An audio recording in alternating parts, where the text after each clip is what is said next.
nama saya Muhammad Panji Pratama dari kelas 10 TBSM 3. Saya di sini akan menjelaskan tentang hakikat bangsa dan negara. Pengertian bangsa. Bangsa terbentuk karena persamaan ras, adat istiadat, dan agama yang merupakan faktor pembeda dengan bangsa yang lain. Faktor-faktor pembentukan bangsa. Berikut ini merupakan faktor-faktor penting dalam pembentukan bangsa Indonesia. Yang pertama, persamaan asal keturunan atau etnis. Yang kedua, persamaan pola pikir, kebudayaan. Yang ketiga, persamaan tempat tinggal yang disebut dengan khas tanah air. Yang keempat adalah persamaan sejarah. Yang kelima ada persamaan cita-cita. Contoh, bangsa Indonesia. Pengertian negara. Negara adalah organisasi manusia atau kumpulan-kumpulan manusia yang mendiami suatu wilayah, berada di bawah pemerintahan yang tunduk patuh terhadap pemerintahan tersebut. Sifat-sifat negara. Pertama, pemaksa, artinya memiliki kekuasaan untuk menyelenggarakan ketertiban dengan memakai kekerasan fisik secara legal. Kedua, monopoli, artinya memiliki hak untuk menetapkan tujuan bersama masyarakat. Ketiga, mencakup, semua artinya peraturan dan kebijakan negara berlaku untuk semua orang tanpa kecuali. Unsur-unsur negara. Yang pertama ada penduduk yang tetap atau rakyat. Yang kedua ada wilayah. Yang ketiga ada pemerintah yang berdaulat. Yang keempat ada pengakuan dari negara lain. Unsur konstitutif. Yang pertama ada penduduk atau rakyat. Yang kedua ada wilayah. Yang ketiga ada pemerintah yang berdaulat. Unsur deklaratif. Yang ada pengakuan dari negara lain. Unsur konstitutif itu ada rakyat. Rakyat adalah semua orang yang berdiam di dalam suatu negara.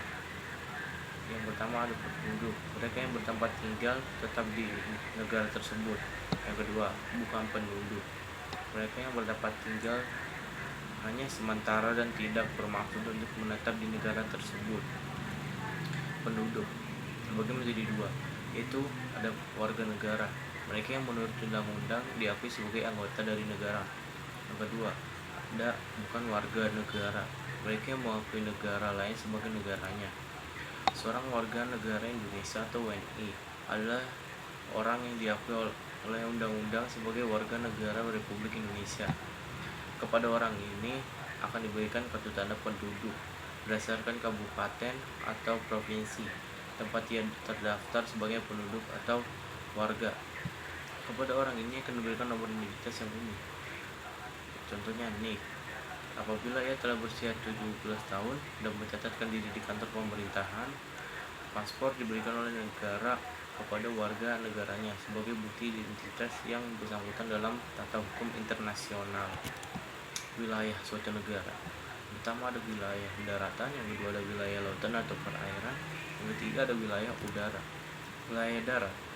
Batas wilayah darat suatu negara ditentukan atas perjanjian bilateral atau multilateral antara negara-negara yang bersangkutan. Yang pertama ada batas alami, yang kedua ada batas buatan, yang ketiga ada batas geografis. Batas alami. Batas terjadi secara alami, contoh sungai, gunung, lembah, dan lain-lain. Batas buatan. Batas yang sengaja dibuat oleh manusia, contoh patok, pos penjagaan, gapura, tembok.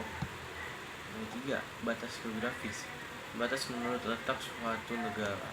Contoh, Indonesia terletak antara benua Asia dan Australia. Wilayah laut. Wilayah laut suatu negara adalah semua perairan, lautan, danau, dan sungai yang berada di dalam batas-batas negara tersebut. Yang pertama, ada laut teritorial. Yang kedua ada zona ekonomi eksklusif. Yang ketiga ada landasan kontinen. Yang keempat ada laut bebas. Laut teritorial itu jalur lalu lintas menghubungkan antara suatu pulau dengan pulau lain. Sumber daya alam hayati, hewan, laut, dan tumbuhan laut. Sumber daya alam non hayati, contohnya sumber minyak bumi, gas alam. Yang kedua, zona ekonomi eksklusif atau ZEE. Negara berhak memanfaatkan sumber daya pada zona merupakan batas wilayah suatu negara dalam wilayah perairan negara lain. Ketiga, landasan kontinen. Negara berhak memanfaatkan, mengolah, dan melakukan konservasi sumber daya alam.